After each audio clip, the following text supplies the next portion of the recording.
আসসালামু আলাইকুম। বিজয় দিবসের দিনে 16 ডিসেম্বর বিজয় দিবসের দিনে আজকে আমি প্রবাসী যারা আছেন, বাংলাদেশি প্রবাসী যারা আছেন, তাদেরকে বিজয় দিবসের শুভেচ্ছা।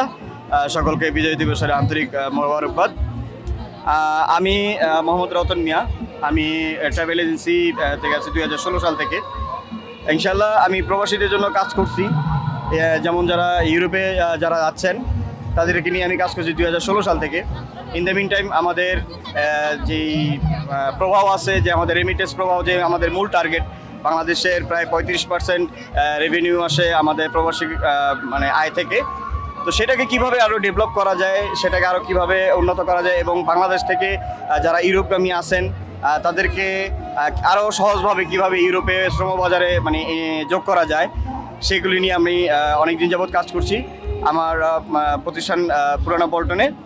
তো যারা এই যে কোনো সবই পরামর্শ হোক কিভাবে ইউরোপের দিকে সহজভাবে লিগেলভাবে এবং সঠিক ওয়েতে ইউরোপে প্রবেশ করা যায়, এবং ইউরোপ থেকে বাংলাদেশের যে কমিউনিটি আছে তাদের সাথে যোগাযোগ রেখে এবং সঠিক পথে, অবৈধ কোনো পথে না, সঠিক পথে যারা মানে ইউরোপে যেতে যাচ্ছেন তাদেরকে আমি বলবো যে আপনারা সঠিক পথে যান এবং সঠিক ওয়েটা অবলম্বন করেন, অবৈধভাবে না। এবং অনেকে আছে অবৈধভাবে চিন্তা ভাবনা করেন। অবৈধভাবে যাওয়ার কোনো প্রয়োজন নাই। বর্তমানে বাংলাদেশ সরকার, যে অন্তর্বর্তীকালীন সরকার প্রধান আছেন, সে খুব ভালোভাবে কাজ করতেছেন যে সঠিক ওয়েতে এবং বৈধভাবে বাংলাদেশ থেকে যেন ইউরোপে বা অন্য অন্য রাষ্ট্রে যারা যাচ্ছেন কাজের জন্য, শ্রমিক হয়ে যাচ্ছেন, তাদেরকে আমি বলবো অবৈধতা এখন আর অবলম্বন করার প্রয়োজন নাই। বাংলাদেশ থেকে ইনশাল্লাহ লিগেলি আপনি বাংলাদেশ থেকে ইউরোপের বিভিন্ন দেশ, যেমন ধরেন লাটভিয়া, সার্বিয়া, পোল্যান্ড, হাঙ্গেরি, তারপর হচ্ছে নেদারল্যান্ড, তারপর হচ্ছে ফিনল্যান্ড, লুক্সেমবার্গ, এই দেশগুলিতে আপনারা অনায়াসে প্রয়োজন। শুধু আপনার জাস্ট একটা স্কিল থাকতে হবে যে আপনি কোন বিষয়ে মানে পারদর্শী, কোন বিষয়ে আপনি কাজে পারদর্শী। এই বিষয়ে আপনারা কাজে পারদর্শী হয়ে যখন আপনারা স্কিলভাবে যখন আপনারা বিদেশে যাবেন, সেক্ষেত্রে বাংলাদেশের ভাবমূর্তি উজ্জ্বল হবে যে না, আমরা কর্মদক্ষতার দিকে আমরা অনেক আগে আছি। আরেকটা বিষয় হচ্ছে যারা মানে কোনো কাজ জানেন না কিন্তু বিদেশে যেতে যাচ্ছেন, তাদেরকে আমি বলবো ভাই 2 থেকে 3 মাস সময় লাগে যে কোনো একটা ট্রেডে কাজ শেখার জন্য।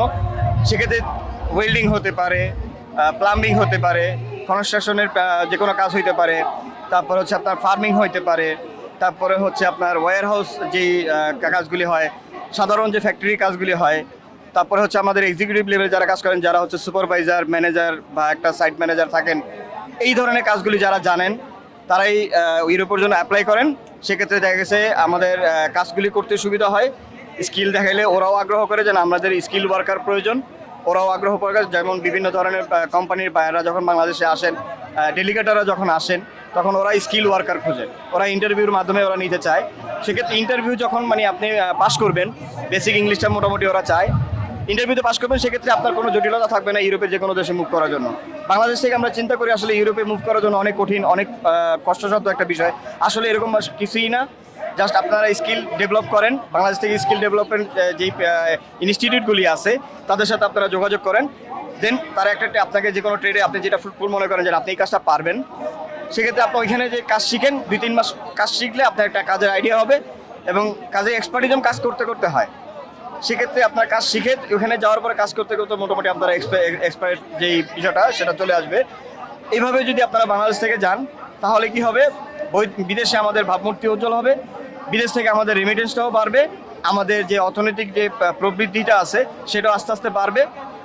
বাংলাদেশকে উন্নত করার জন্য যেই বিষয়টা থাকে যে আমাদের রেমিটেন্স ফ্লোটা, সেটা মানে অনেক গুণে বাড়বে। তো আশা করি যারা আছেন প্রবাসী ভাইরা, তারা যারা এখন বর্তমানে আছেন, তারাও যে কোনো স্কিলে আপনারা প্রশিক্ষণ নেন।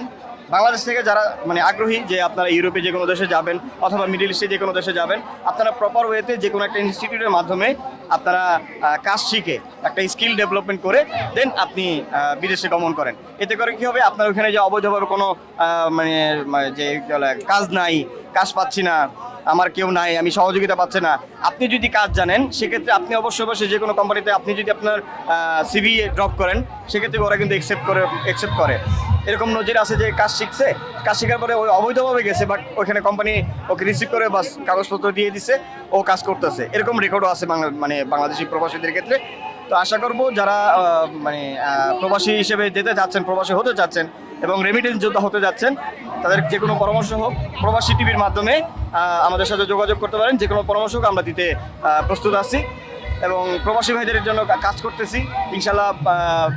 চিন্তা ভাবনা আছে বা আমাদের প্ল্যানিং আছে যে আমাদের প্রবাসী কল্যাণ মন্ত্রণালয়ে যিনি উপদেষ্টা আছে ডক্টর আসিফ নজরুল স্যার, তার সাথে একটা মানে কোলাবোরেশন করার, যে আসলে কিভাবে মানুষকে মানে স্কিল ডেভেলপমেন্ট করে বাংলাদেশ থেকে আমরা শ্রমিক রপ্তানি করতে পারি, সেই বিষয়ে আমরা কাজ করতেছি। স্যারের সাথে যদি একটা মিটিং ফিক্স করতে পারি বা স্যারের সাথে আমি একটা সাক্ষাৎ করতে পারলে হয়তো স্যারকে আমি আরও কিছু অ্যাডভাইস দিতে পারতাম যে বাংলাদেশ থেকে কীভাবে আসলে শ্রমিক পাঠানো যায় বৈধ পথে এবং স্কিল ডেভেলপমেন্ট করে। তো এই আশা নিয়ে আমি আজকে 16 ডিসেম্বরের শুভেচ্ছা জানিয়ে, প্রবাসী ভাইদেরকে শুভেচ্ছা জানিয়ে আজকে এই পর্যন্তই। ধন্যবাদ।